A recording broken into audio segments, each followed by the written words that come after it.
那个同学长哈，那个我们那个有那个 Dr. Fraser Susan， 他要今天帮我们讲这个。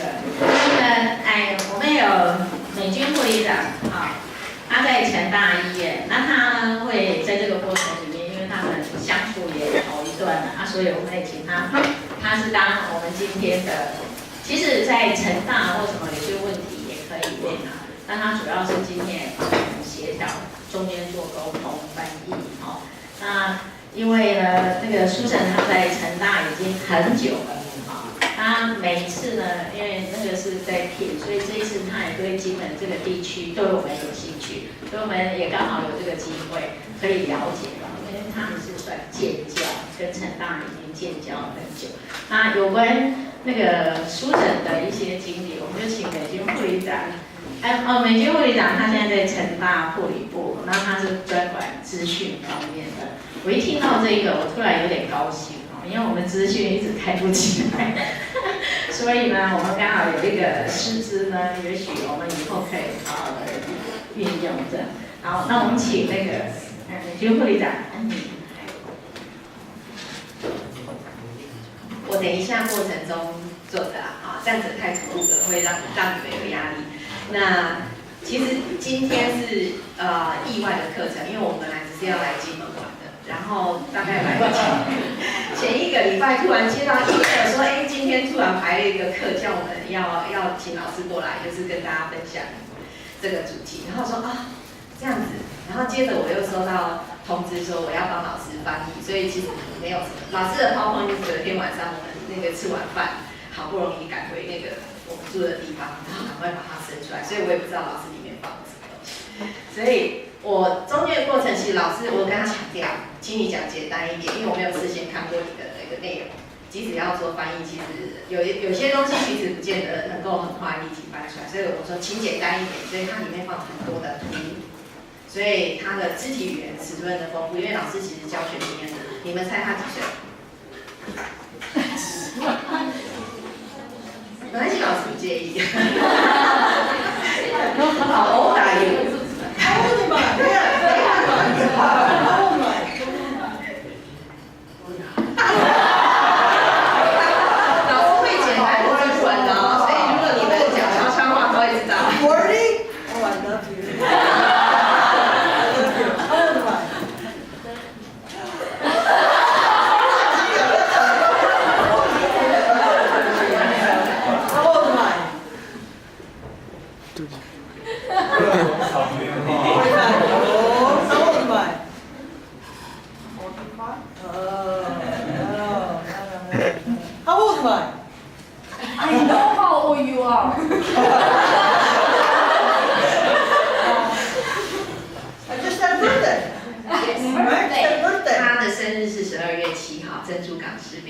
所以我们前几天要来金门之前，才在卢斯托也给他过个生日。对，我认识老师很久了，我83年到成大，我85年开始老师有来上课，我帮老师翻译。但是因为后面我们因为是很好朋友，所以课也不用我翻译，我只负责他来这边外面的游戏招待。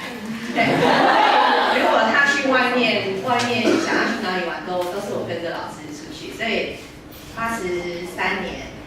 我成大到现在20几年了嘛，所以老师的年龄可以来台湾，应该再加上一点年纪。我们最近在谈退休的年龄，他已经超过退休的年龄。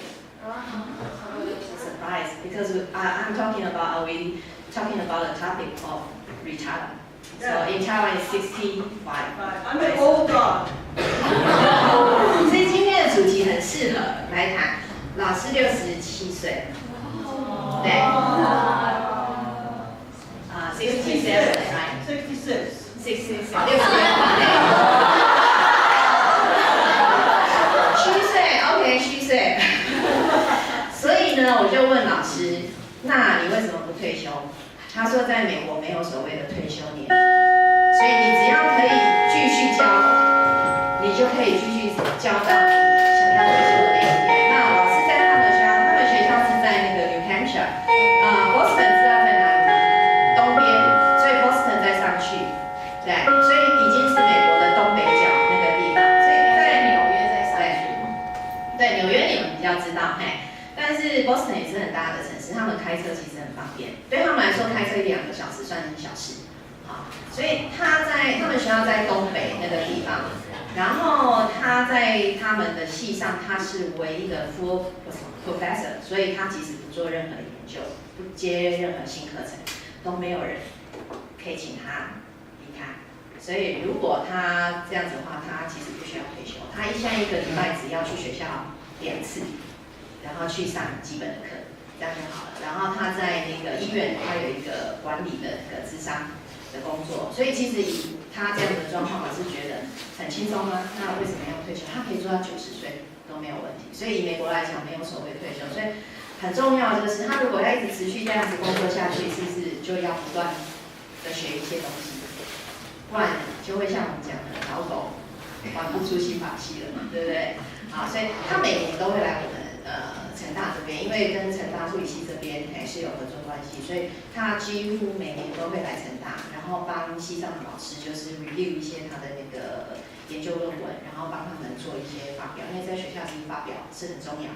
那还有一些就是他可能要晋升他的那个教授、助理教授这些是都要论文去支持他，所以老师其实来的很频繁，然后每次来他的那个时间排得很满，所以今天金门这个真的是很意外的，在他旅游的那个行程里面把它插进来了，好，所以很多学校跟很多的那个一些系，他们都会知道老师来，马上就要抢人，因为他几乎每个礼拜的时间都是满的，因为要去台北、要去台中、要去高雄，要去演讲，然后周间的时间也是都排得满满，所以今天其实是很难得的机会，请老师可以来这边就是演讲，所以中间他的图很多，所以不要担心你们听不懂，猜也猜得出来，而且他会放慢的，因为他其实来这边帮我们的护理部很多的那个我们的护理师，然后还有一些他这学期有帮我们的副护理长开了一些课，其实他的教学技巧十分的好，而且他都会讲得很慢。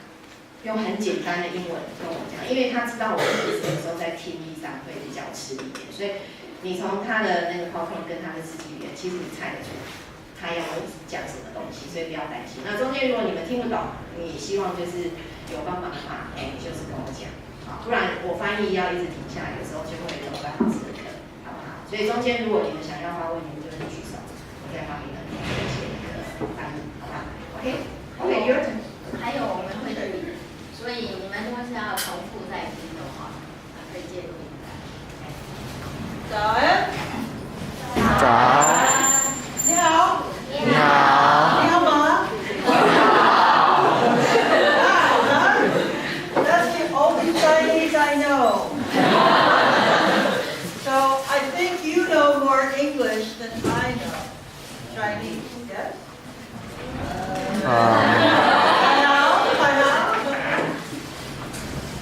Alright, so I'm talking about lifelong learning.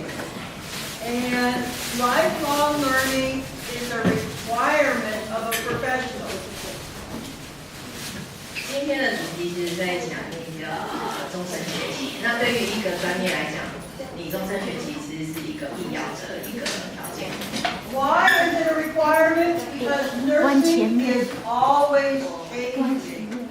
为什么会需要有这样子的需求？因为我们的护理其实一直都在改变。When I was your age, we did not have cell phones, we did not have smartphones, we did not have technology, we did not have the EMR. We did not have, yeah, what would you do without that, huh? We didn't have all the things that you have today. We didn't have beds like this. We didn't have this, right? We had to crank, right? So nursing is always changing. 老师在你们这个年龄的时候，其实没有所谓 cell phone， 刚刚有人应该听懂了，所以就说没有这些东西，那要怎么办？所以其实，在老师在你们这个年龄的时候，我们现在所有的医化的这些东西完全都没有。可是你看现在已经是什么样的时代，所以你护理它必须要跟着时代一直在改变。So what level are you? How many years have you been in nursing? 你们是 4 years, right? 4 years. Okay. So,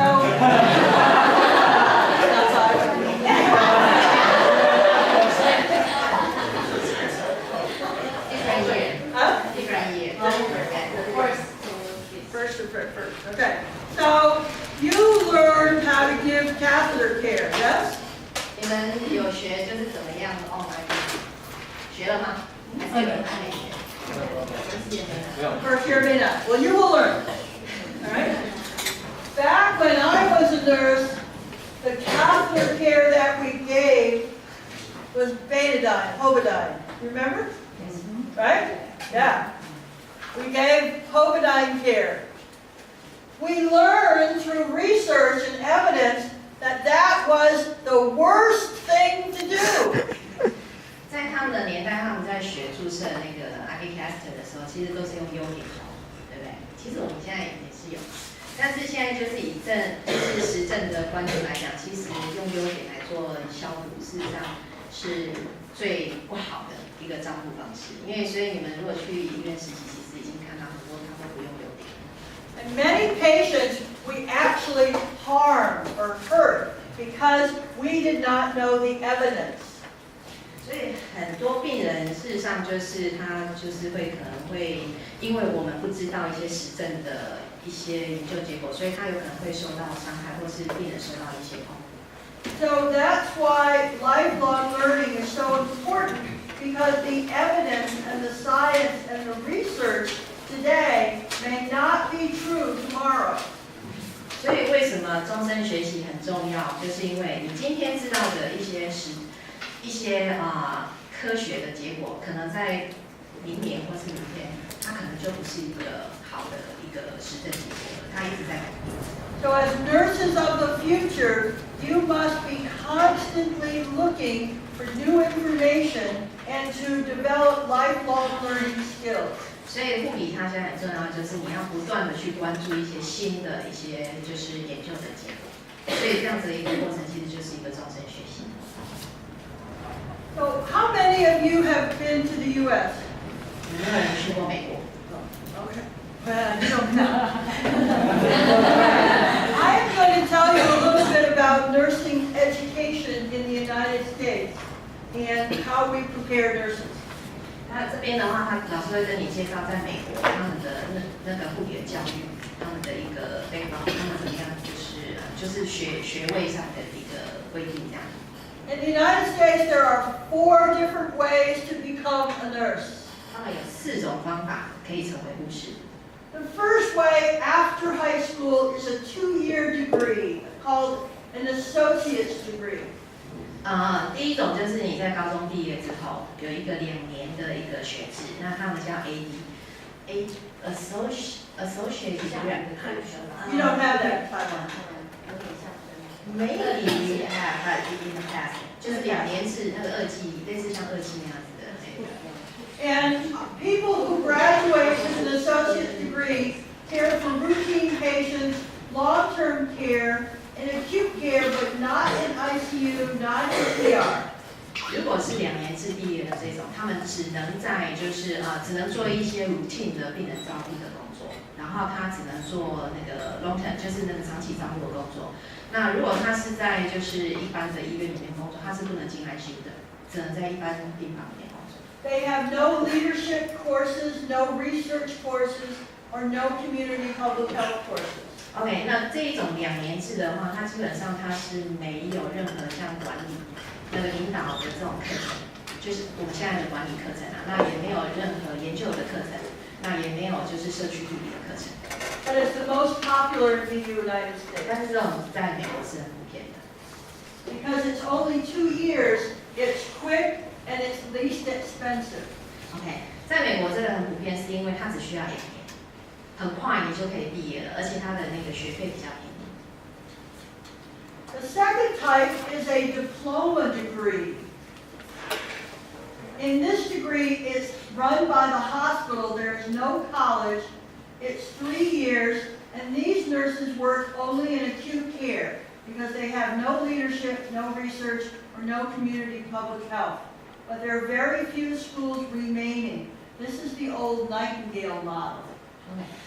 这个学制要翻成中文有一点难，但是你就知道，因为你们以后如果apply学校的时候，他都会写这个是什么学位的。那 diploma degree 的话，它通常就是它大部分就是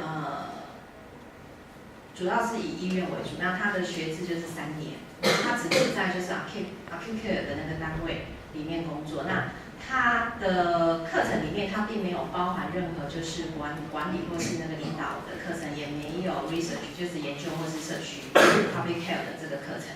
那而且这种课程其实在美国已经比较少。那这就是比较属于旧式的，像南宁哥的这种的护理模式。The third type is the bachelor's degree. Like your school, it's 4 years.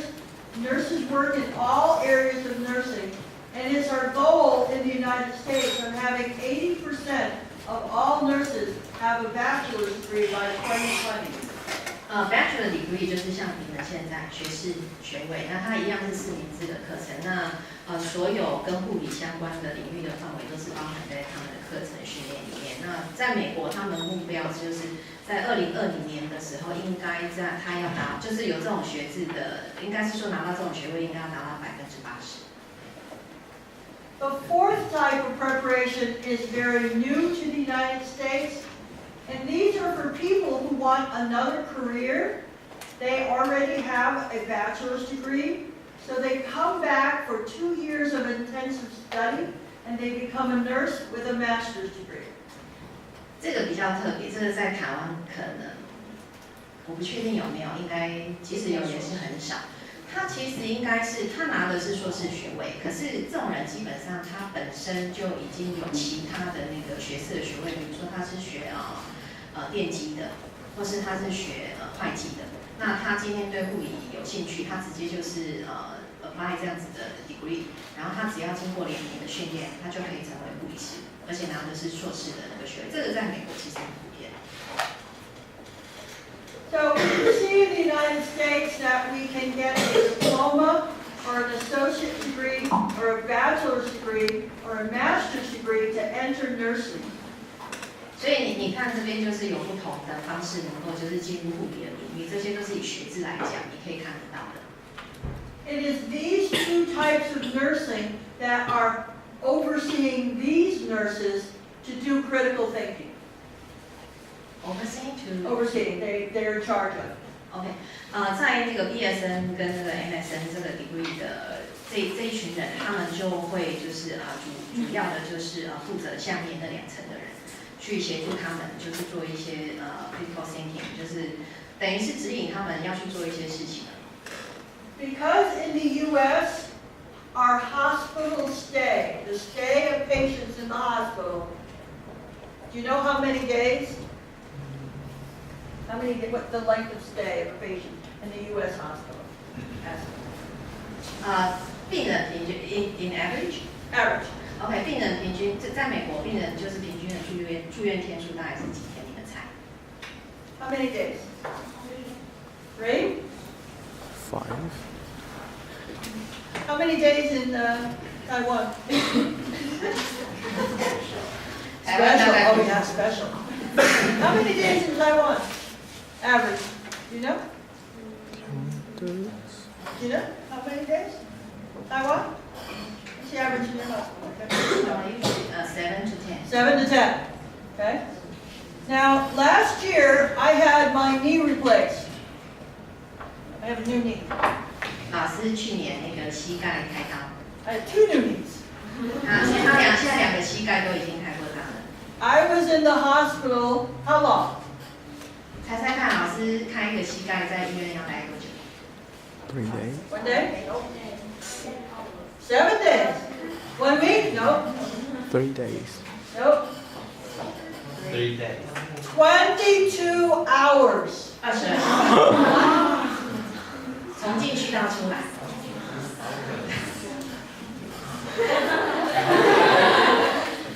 Right? 8 hours after surgery, I was walking. 所以术后8个小时，老师已经在地上了。 Right? Yeah. Wow, that's right. I was happy. Spoiler, right? Spoiler. Very happy. In the United States, people on average stay in the hospital 2 days, 3 hours. 所以在美国平均的话，就是他医院停的天数就是2天3小时。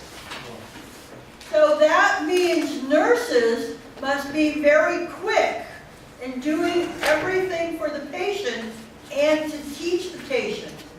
所以那意味着说，因为它停留天数短，所以护理师必须要很快的安排病人所有的事情，而且还要包含你教你对病人的护理指导。So that's the reason that these nurses are primarily in the hospital. 所以这就是为什么 MSN 跟 BSN 的护理师是在医院里面是主要的一群。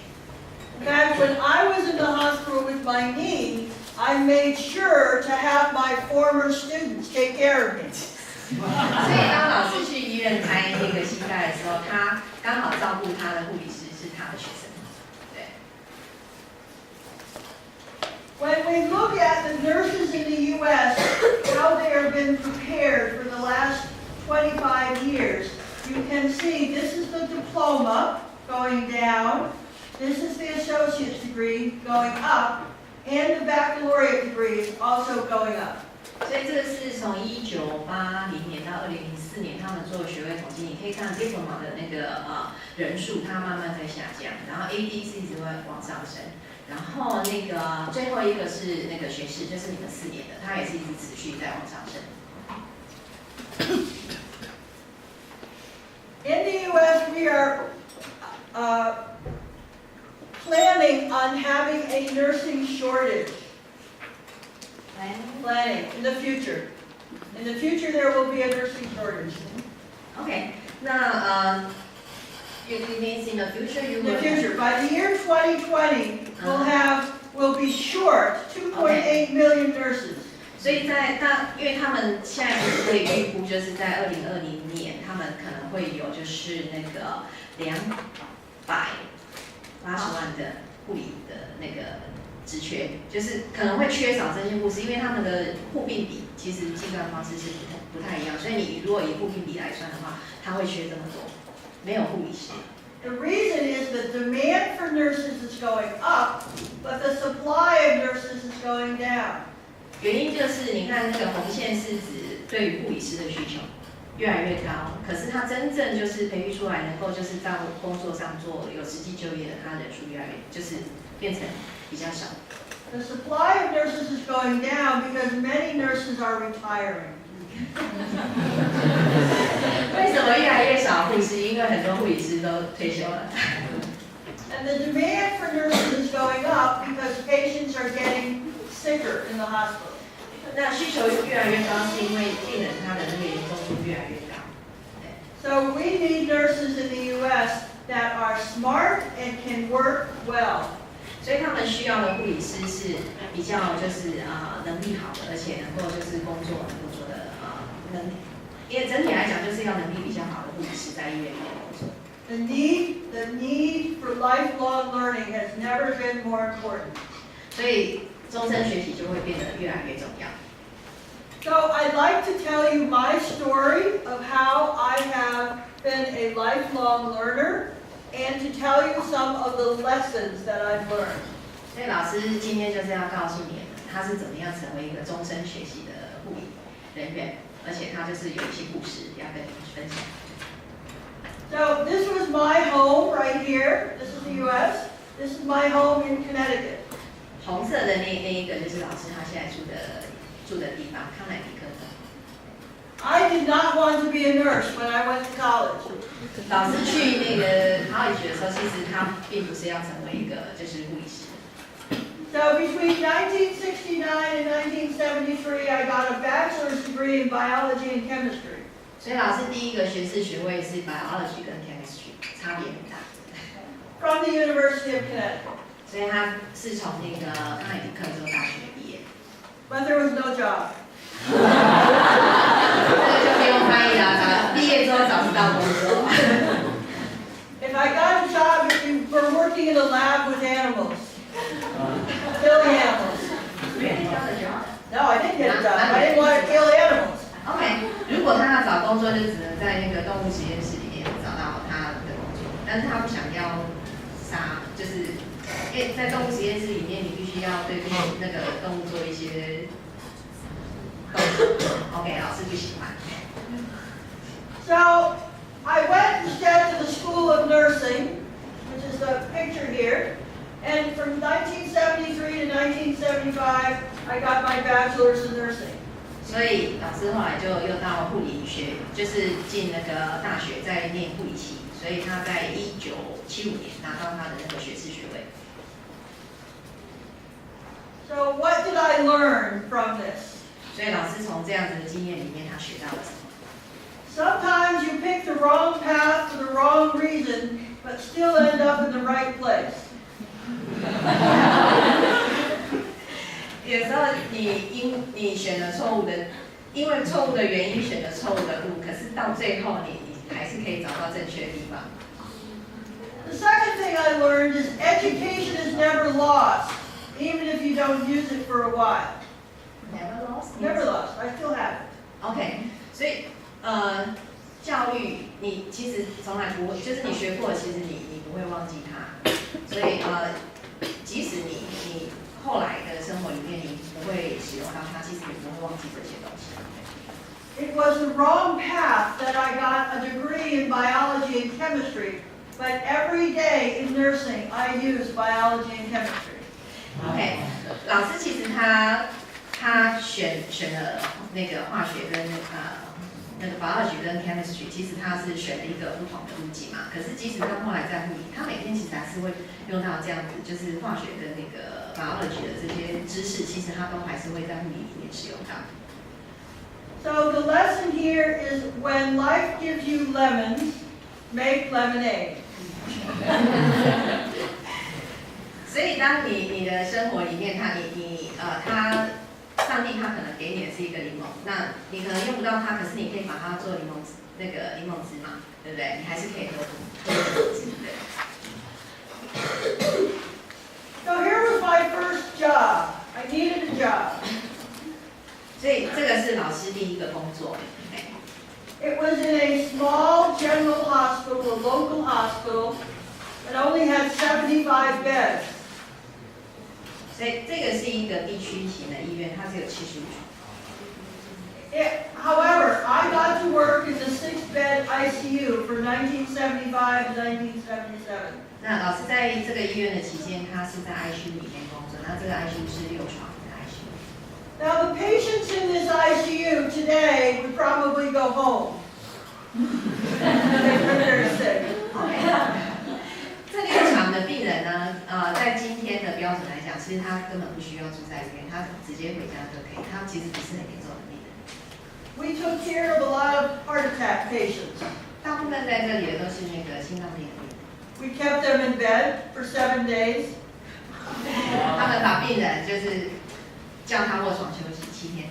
We had to feed them. 那他们必须要就是帮病人喂食， They could not get out of bed. 不可以离开床， We had to comb their hair 让他们梳头发。 because we thought we were making the heart rest. 所以他做这些东西，就是不让病人做任何事情，也不让他离开床，因为理由就是可以让病人在床上休息，让他的心脏可以休息。 Today in the U.S., if you have a heart attack, you come in, have a catheterization, and go home on the same day. 但是在今天，如果你心脏病发了，你 AMI attack， 就是来的时候先到那个 hospital 做完 procedure 之后，他可能当天就可以离开了。 In my first 3 months in the ICU, I had never had any ICU training. 老师在这个医院的时候他在 ICU 前3个月，他根本没有接受过任何的加护病房的训练。 I did not know about a monitor. 他不知道怎么样就是使用这些设备 ，ICU 有很多的那个 monitor， But I knew how to give nursing care. 但是他知道怎么样去执行他的那个护理照顾。 So I remember my very first patient. His name was George.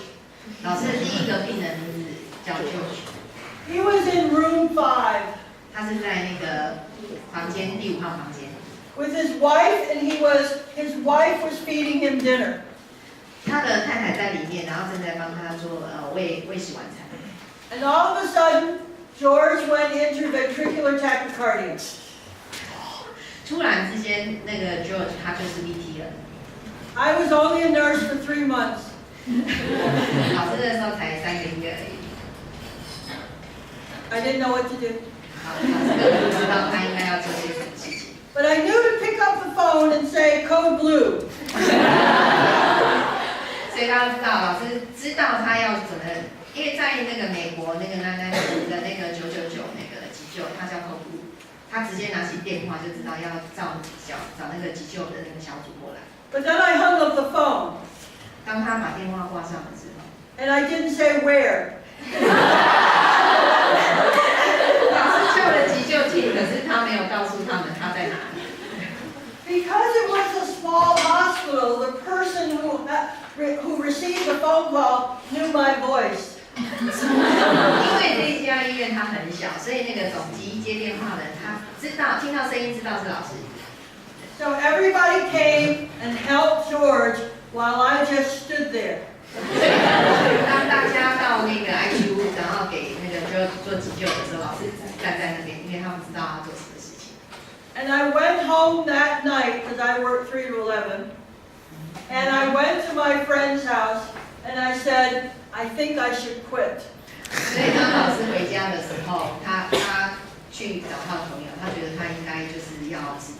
Because I almost killed George. 把 George 杀了。And she said, you never give up. You're a good nurse. You just have to learn more. 所以他的朋友安慰他，你不要放弃，你是一个好护士，所以你就是继续的学习，这样就好了。So over the next 2 years, I tried to learn as much as I could about a monitor. 所以接下来2年，老师就是不断的努力去学习怎么样，就是使用他 ICU 里面的那些 monitor。And about 3 months before I left this job, I had a patient go into ventricular tachycardia. 所以在老师离开他这家医院的前3个月的时候，有另外一个病人一样就是发生 VT 的。But this time, I told someone else to call the code blue.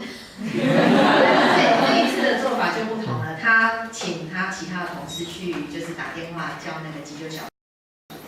I grabbed the defibrillator and went in and defibrillated that patient, and that patient woke up before anybody came. 所以老师的工作就是他去拿了电击器，然后直接进到房间里面帮病人就是做急救工作。那这次这个病人在那个急救厅进来之前，病人已经回来了。So I realized that I had learned something. 所以老师知道他已经学到了他的那个技术。So what did I learn from my 2 years of my first job? You need to find a mentor that you admire. Find your friend. A good friend. Okay. 所以他从这一个经验里面学到的就是你应该要有一个那个好的老师。One of the nurses in my unit took me under her arm, under her wing, and she taught me what she knew.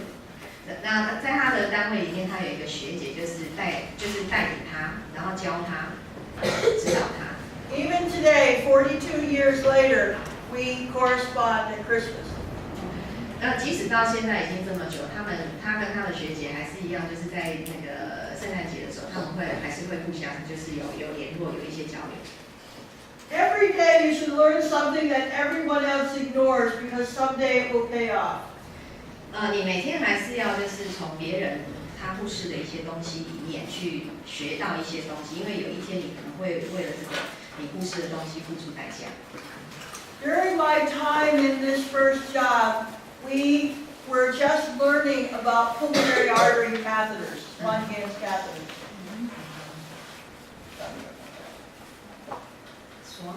Pulmonary artery, PA, yes. Yeah, we were just learning.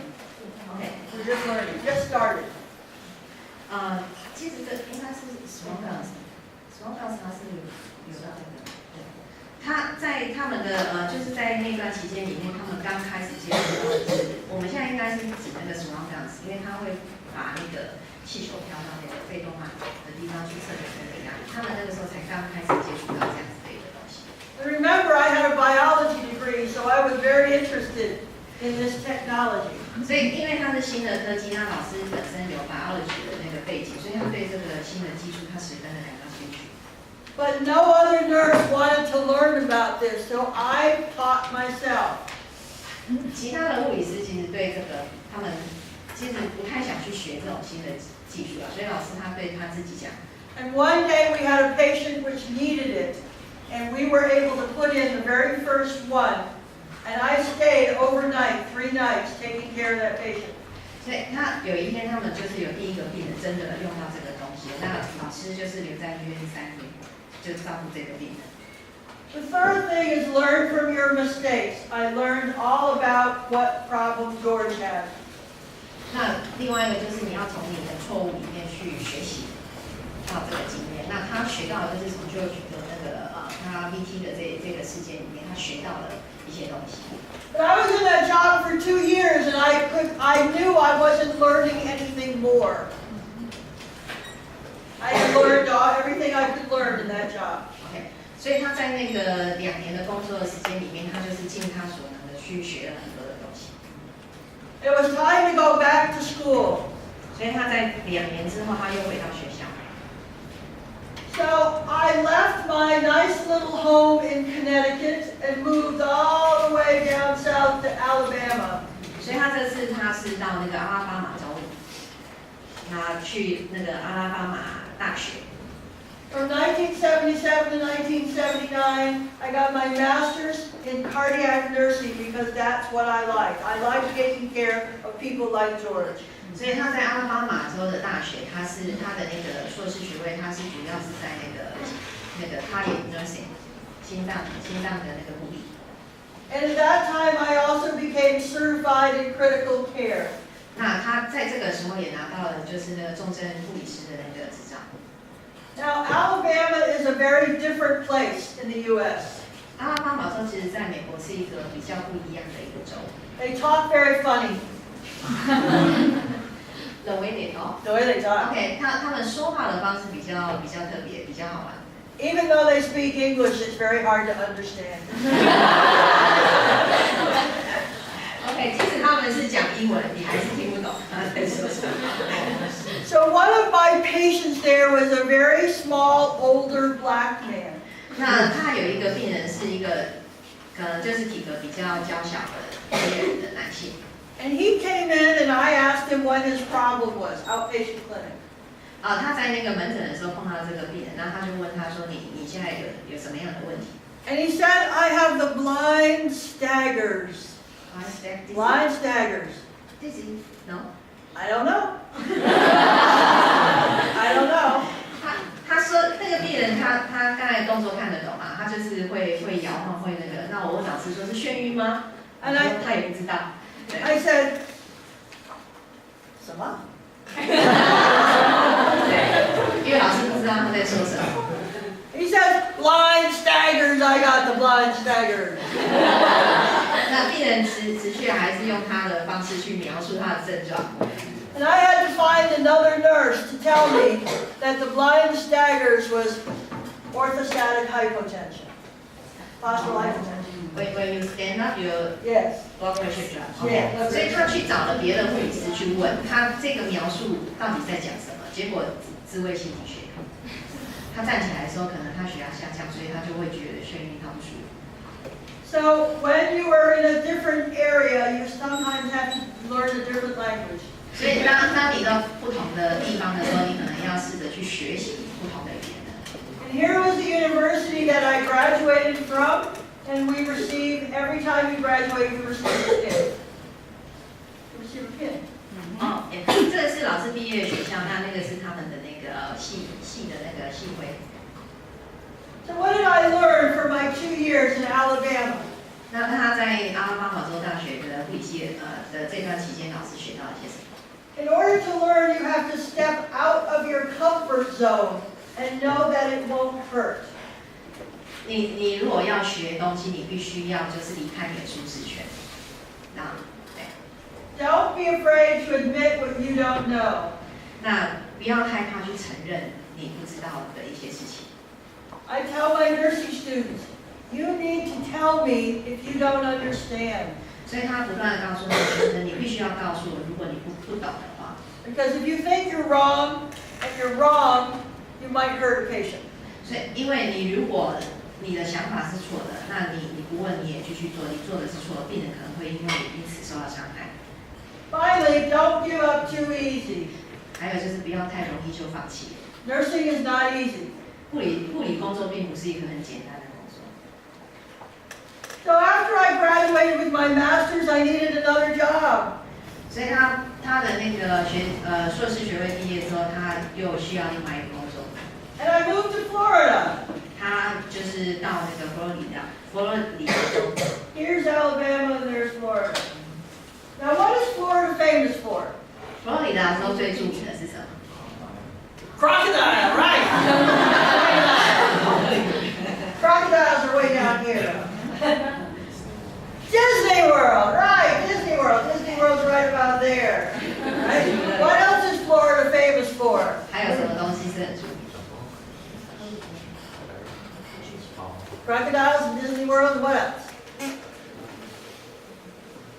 Old people, 老年人很多， right? Because it's nice and warm, and old people go down there 因为那 from 边 the 的 cold. 温度比较温暖，而且比较舒服，所以很多老年人他都会到这个地方说长期居住在那里。 So it was a good place for people, for nurses who wanted to do cardiac. 所以它是这个地方是对于一个就是你学习心脏护理的护理师来讲，这是一个很好的地方。 So from 1980 to 1984, I was a clinical nurse specialist, and I was in charge of 4 cardiac units. To be a CNS。 Yes. OK， 所以他在1980年到1984年的时候，他做的是 CNS， 我们有 NP 跟 CNS 嘛，他这个是 CNS， 那他管4个单位，4个心脏单位。 And this was my hospital, 这是老师的医院， and those 2 floors right there, I developed. 所以最上面的那2层，刚刚那个红点子的那2层是老师开的地方。 And so what did I learn in my job as a clinical nurse specialist? 所以从老师 CNS 的这份工作，老师学到了些什么？ I found a mentor who would teach me how to be a clinical nurse specialist. 所以要找一个老师来指导你怎么样成为一个那个 CNS。 I learned that you have to be very respectful of people that you are over or people that are under you. 那你要对于你管理的那些人，你要就是尊重他们。 I had about 200 staff responsible. I was responsible for about 200 staff. 200. 老师管200个人。 I could not do my job if they weren't very good. They were very good. I couldn't do my job unless they were good. I had to have good people to do my job. Right? They were good. They were good They were nurses. too good. They were good nurses. They were So good. they made my job very easy. OK， 因为他管了这200个人，他的能力太好，所以老师的工作其实就变得比较简单。 However, I left that job and I realized that leaving a job is not the worst thing you will do. 后来老师离开这个工作，那他觉得你离开这个工作并不是一个最糟糕的决定，你做的最糟糕的决定。 When I left that job, all the people could do the job without me. 因为他离开这个工作的时候，其实其他人即使没有他，还是能够很正常的运作这个单位。 And that's a good reason to leave a job when you have prepared everybody to come after you. 那这个其实是你准备要离职一个很好的那个理由，因为你已经其他人已经准备好了。 But I wasn't learning anything more. 但是他并没有学到任何的东西， So it was time to leave. 所以这个时候就是他离开的时候。 So I had to find another job. 所以老师又找了另外一个工作， Now I moved to Illinois. 所以老师就是他换了一个新的工作到伊利诺州。 And from 1984 to 1988, I was the director of all cardiac services in this hospital. 所以他在新的医院里面，他是那个心脏单位的那个 director。 And they did not have any cardiac surgery, so I had to start a cardiac surgery program. 那在这个地方，他以前并没有任何的就是心脏手术的那个经验，所以老师的工作就是去开创心脏手术的这个工作的题目。 And I thought that I wanted to be in management, You want to be a administrator. OK， 所以这个时候老师认为他希望要变成一个管理者。So in order to be administrator, you need more education. 所以当你要变成一个管理者的时候，你就需要更多的学习跟教育的那个。So I began my education toward an MBA, Master's in Business Administration. 所以老师又新的学位了，他去念 MBA。And so here was my hospital in Illinois. It was a very nice community hospital, about 300 beds. 这个是老师在伊利诺州医院，是一个社区医院，大概300床。And this was my floor, and it had a 12-bed ICU, 4-bed operating room for cardiac only, a coronary care unit, and about a 28-bed step-down unit. 所以12床的 ICU, 4-bed operating room, 4-bed operating room, OK, just 4 for cardiac. 床的那个手术室，然后28床的地方。When I left here, the cardiac surgeons gave me a party. 所以当老师离开这里的时候，那个心脏外科的那个医师，那帮老师办了一个 party。Some of the nurses that I trained are still working here. 所以老师当时训练出来的护理师，有些甚至到现在还在这个地方工作。But as you see, Illinois can be very cold. 但是你从这个点看起来，你会知道，因为它上面是5大湖，所以在伊利诺州十分的冷。The first year I was there, it was minus 20 centigrade. 他第一年在那个地方的时候，他的那个最低温度是-20度， And snowing 而且下雪， and windy. I didn't like the weather. 所以老师不喜欢这里的天气。So I decided to be a lifelong learner again. And what did I learn in Illinois? 所以老师决定要再继续他的终身学习。那他在伊利诺州这个地方学到了些什么？ You must respect individuals who push you to learn because they want you to succeed. 所以你应该要尊重那些就是 push 你去学习的人，因为这些人通常他是希望你能够成功。I knew very little about management when I went to Illinois, but I learned about management. 当老师去到伊利诺州的时候，其实他对管理学这个东西他知道的很少，但是最后他还是能够成为一个管理者。And I succeeded because the first year we did 360 operations, cardiac surgery, and we did not lose one person. Nobody died. 他能够听懂了吗？他们第一年，他开了这个厅的第一年，事实上他们做了360床的心脏外科手术，而且没有一个病人是失败。Because I had to teach all the nurses, no one in the hospital knew anything about cardiac surgery. I had to teach all the nurses how to care for these patients. But as I taught them, I also learned. 因为他们在这个医院里面的护理师，他以前是没有心脏外科的经验，所以老师必须要教他们怎么样，就是做心脏外科的护理。那在这个教的过程里面，其实老师本身也学到了新的东西。So you may think all your teachers know everything, 你可能会认为你的老师其实知道所有的事情。 but they don't. Okay, they know. I think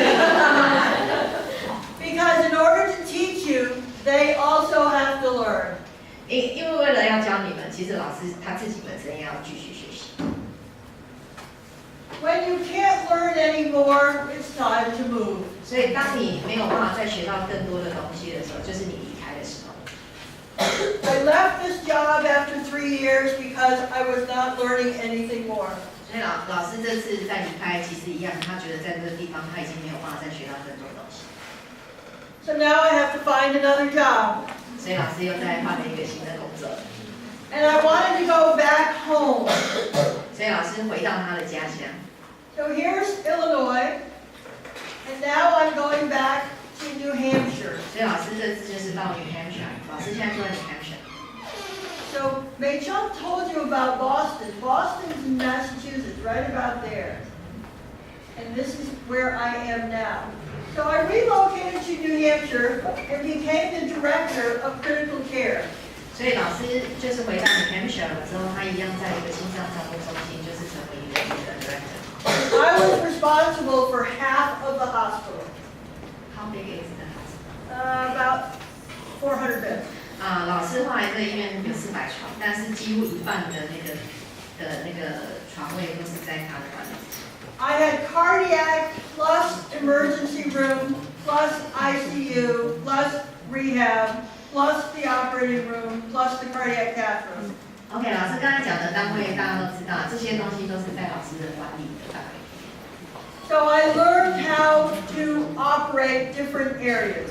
所以老师这一次的经验就是他学到怎么样在不同的单位里面去做一个管理的工作。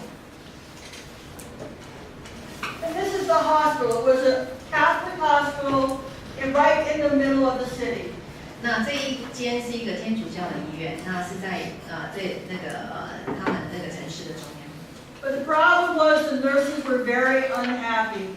但是问题是在这里工作的护理师他们都不是很快乐， And they wanted to go on strike. 因为不快乐，所以他们要去示威，要去游行。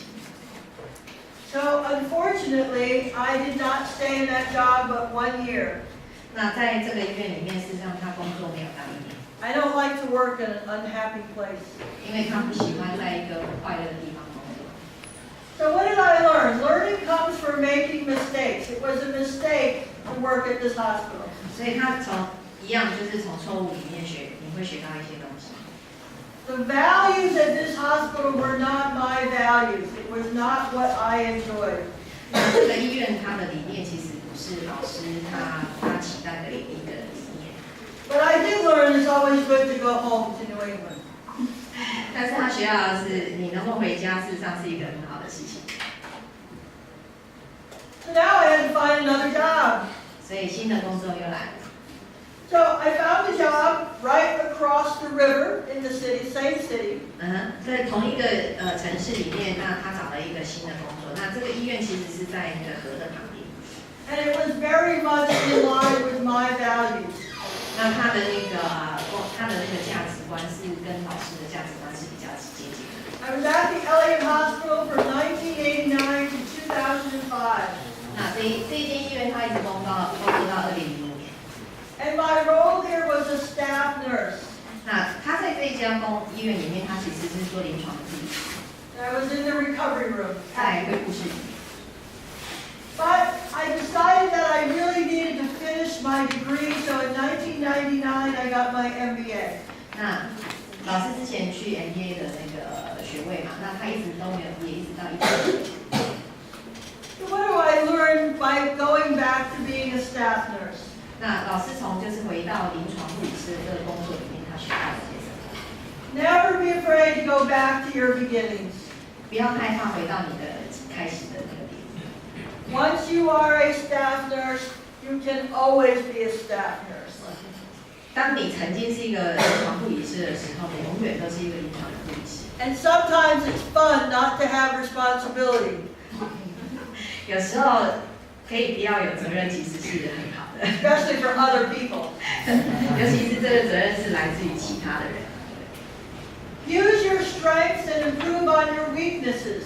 My strength was in providing patient care. 那用你的长处，那去改善你的弱处。那老师的长处就是 patient care。 My weakness was I wasn't very political. 那老师的短处就是他并不是一个很有政治手腕，就是鬼狼公他不是一个做官的人， And 是 for 做 those 事的人。对 for those of you who want to go into hospital administration or be a director, you must be political. 所以如果你将来的目标是要到医院里面做管理者的话，你必须就是比较有那种圆滑的政治手腕，能够就是运作比较好。 Finally, I learned that look for opportunities when you least expect them.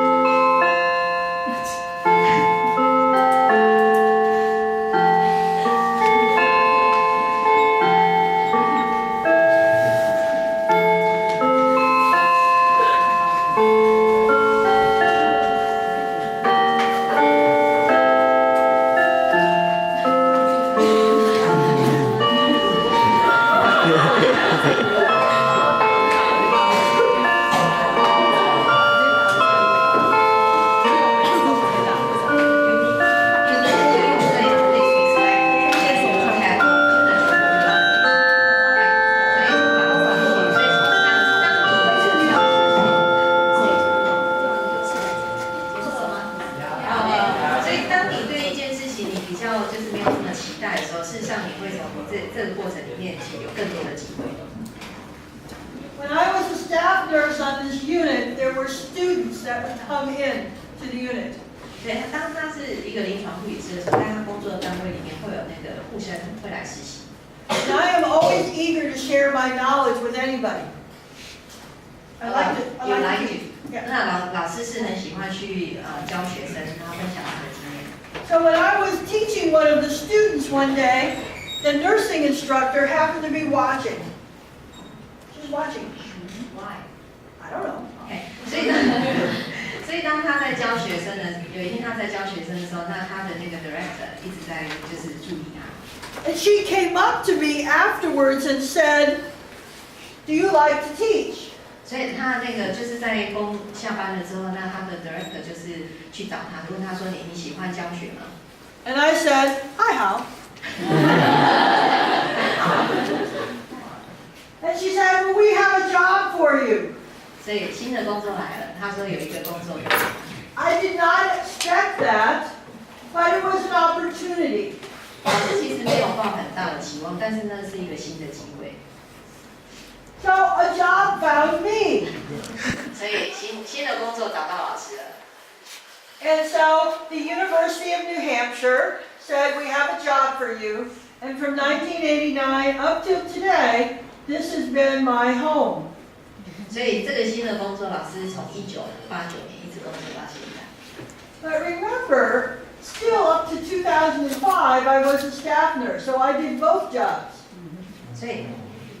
所以他在这段期间里面，事实上他是两份工作，临床护理师跟那个教学两边都有。Because nursing students think that faculty do not know how to do. Nursing students think faculty don't know how to do.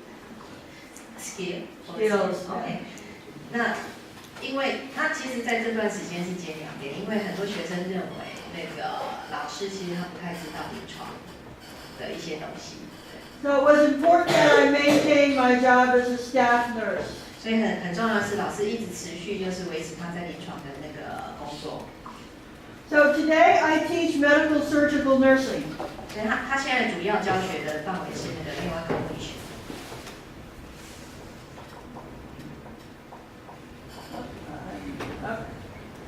Next.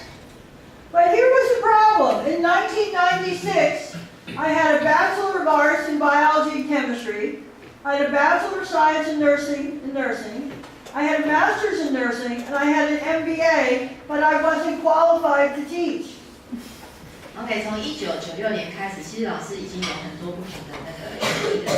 可是他其实如果以 teach 来讲，在学校里面，他其实并不是一个合格的，因为 PhD 的人。So back to school, I had to go. 所以为了教学的这件事情，他又回到学校了，为了 PhD 的那个学历。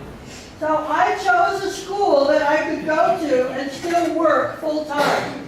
那老师选的学校就是他能够就是去求学，但是他同样能够维持他 full time 的那个工作。And that school was in New York on Long Island. Long Island. 哦，学校是在纽约的那个长岛。So every week I would drive from New Hampshire all the way down to Long Island to go to school. 所以每个礼拜他必须要开车从 New Hampshire，然后一直到那个长岛。 6 hours. 6小时，开车6小时。Yeah. Sometimes I would fly. 有的时候是开车，对， And then I would go back the same day. 同一天来回。 And from 96 to 99, I got my PhD at Adelphi University. 所以最后他拿到他 PhD 的学位。 So what did I learn? 所以从这样子的过程里面，老师学到了些什么？ Don't be afraid to teach others. 不要害怕去教别人， Everybody is a teacher. 每一个人都是一个老师。 Learning makes the impossible possible. 学习让不可能的事情变为可能。 I could not be a teacher without having a PhD. 他没有办法，就是如果没有 PhD 的这个学位的话，是没有办法变成一个老师。And the other thing I learned that always know that other people are watching you teach 所以你要知道，永远会有人在观察你， because they want to learn too. 因为这个观察你的人，可能他也是要学习的。 Now, one of the things that happened in my time at the University of New Hampshire was that I met someone that your director actually knows. 那他在 New Hampshire 的那个大学的时候，他认识了一个人。 And one of the faculty was a lady by the name of Dr. Rosemary Wong. 那里面有一个老师，他的名字叫 Rosemary Wong，他是华人。 She was a faculty at our university who came to me one day and said, I have a friend in Taiwan. 那有一天，这个老师呢就找了那个苏珊老师，他说他有朋友在台湾。 And this friend is the director of a hospital. 那这个朋友呢，他是医院的那个主任。Hospital. 一个很大的医院，因为在美国的医院其实600床算很大的医院。 And she would like someone to come over and do an ICU course. 这个主任他希望就是有人能够到他们医院，然后做一些就是 ICU 的那个课程教学。 And I think you should go. 那个 Rosemary 就是告诉苏珊说你应该要去。 Me? 我说诶，是我吗？ Where is Taiwan? Okay. And I said, okay, I will learn about Taiwan. 我说 OK， 那我会去认识台湾。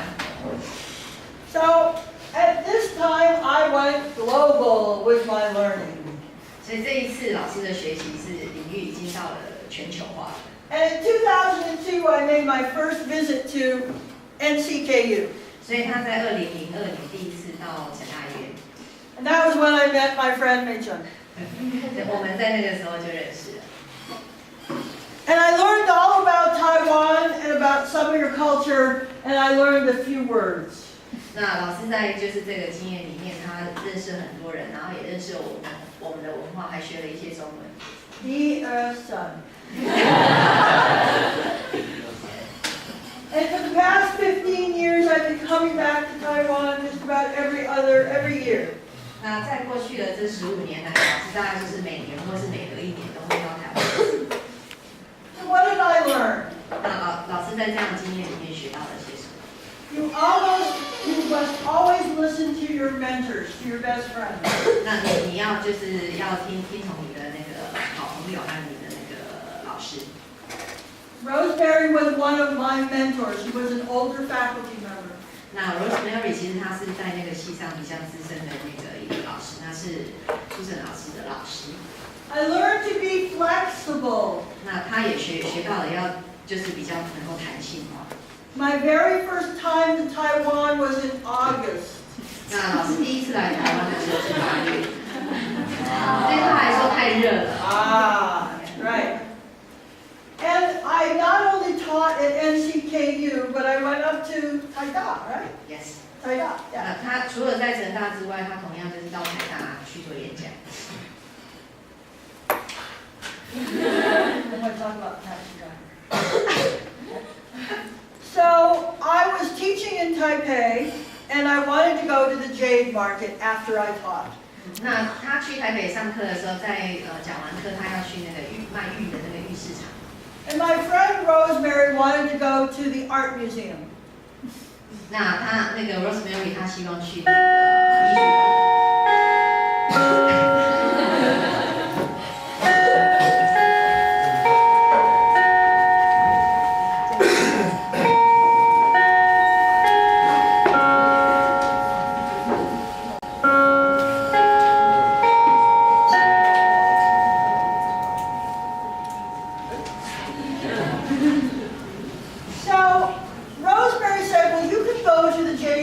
by yourself.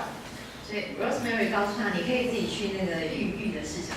And I said, but how will I get back to our house? To the apartment that we were living in. How will I get back? 那他就问，那我要回来的时候，我要怎么自己回来？ And our house was next to the hospital. It was the president of the hospital's house. 哦，他们住的地方事实上是那个医院的那个主管他们的房子，就在医院旁边。So Rosemary said, no problem. 他说没有问题啊。I'm going to give you a card with the hospital's name on it, the president's name on it. We had the address on it. 所以他那个 Rosemary 给老师一张名片，上面有医院的名字跟那个医院总裁的那个名字在上面，还有。And she said, just give that to the taxi driver. 所以你坐计程车的时候，你就是把那个名片拿给那个计程车司机。Now, who has been in Taipei? You're 当然，应该很多人都去过台北嘛。Taipei, right? Taipei. What are the taxi drivers like in Taipei? 台北的计程车司机大概是怎么样子？ They're crazy. Right?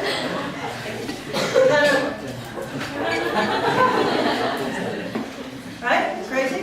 Yeah. Crazy. So I finished at the J Market, and I got a taxi, and I gave them the card.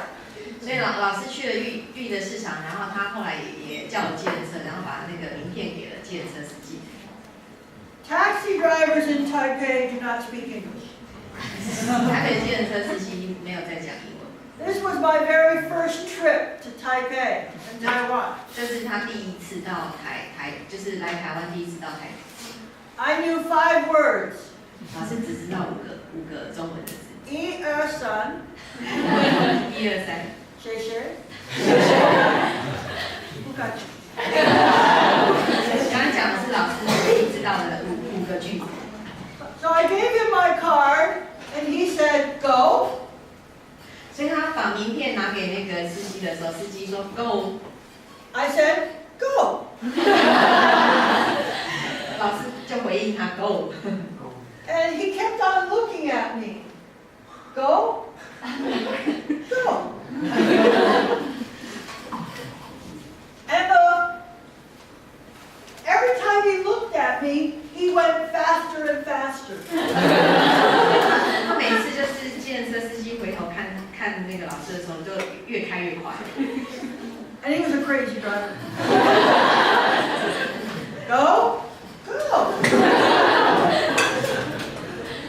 He was driving like an ambulance. 每次呢就像在开那个救护车一样。 So he pulled up to the hospital. And I got out. And I said, 谢谢你. 所以终于到了医院，老师跟他说谢谢。 He thought I was going to have a baby, I think. 老师讲，他可能误会老师可能有小孩要到医院里面。 So when you learn, you have to be flexible. And you have to experience learning every day. 所以你应该就是比较弹性，然后而且你就是每天都会有新的东西要学习。 So then I had another opportunity, which I did not expect. 所以后来老师又有了一个新的机会，那老师其实从来没有想过他们的这个机会。 I developed very bad knees, arthritis in my knees. 那老师因为他的那个膝盖有关节炎，所以他的膝盖其实不是很好。 And I knew I could not be a staff nurse for much longer. 所以他知道其实他没有办法再从事临床护理师的这个工作，没有办法再做太久。 So one of the people at this hospital, Southern New Hampshire Health, this is my new hospital. 所以有一个在这个在这个新的医院有一个人， said to me, we need a director of research. 那这个人跟老师接触，就是跟老师说，他们需要有一个就是研究的一个主管。 Was I interested in doing that? 那老师对研究其实是十分有兴趣的。 And I said, but I am a teacher. I really like to teach. 那老师说我是一个老师，他很喜欢做教学的工作。 And she said, no problem. All we want is 1 day a week. 那个人说其实是没有问题，因为他们只需要一个礼拜1天的时间。 So from 2006 to today, 1 day a week, I go down to this hospital and I help nurses do evidence-based practice. 所以从2006年开始一直到现在，老师每个礼拜都有1天的时间到这个医院，然后帮教护理师怎么样做那个实证的研究。It is the most fun in nursing I've ever had. 所以在这个领域，其实是老师觉得在他工作的经验里面最有趣的一个部分。Some days I'm in the operating room, some days I'm in the maternity unit. 那他会在医院里面不同的那个单位里面，会到处去跟那个医院的那个员工护理师做交流。Someday I'm writing papers, and someday I'm watching staff. 那有时候他是就是写研究，那有时候他是到那个临床的工作里面去观察护理师的工作。So what did I learn from this position? 那这个新的职务对他来讲，他学到了一些什么？ Read, and then read some more. 不断的要阅读。Everyone can teach you something. 所有的人都能够教你一些东西。Being in different areas of the hospital, I learned things about evidence-based practice I didn't know. 那在这个地方呢，他其实学到了，就是他应该是说老师在这里学到了实证护理，其实他以前从来没有这样的经验。As a result of this research, last month I presented a paper in Australia. 那在这个过程里面，老师上个月其实是去澳洲，那就是在实证护理这个地方，他去做一个那个演讲。And we were able to go on a tour of a hospital there.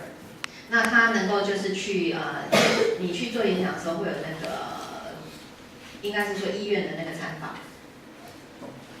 And based on what I saw there, I am going to bring a couple of ideas back to our hospital. 那他在那个澳洲的医院在参访过程里面，其实他有看到了一些东西，然后他会把这个不一样的这个点带回到他自己的医院里面。So everyone can teach you something. 所以不管是任何人都能够教你一些新的东西。And finally, learning is fun. 所以学习是很有趣的一件事情。You may not think that learning is fun now, but it will be fun in a couple of years. 你们现在可能不会觉得学习是一件有趣的事情，但是以后其实你慢慢就会觉得学习其实很有趣。Who's this? 这个知道是谁吗？ Florence Nightingale, right? Our mother.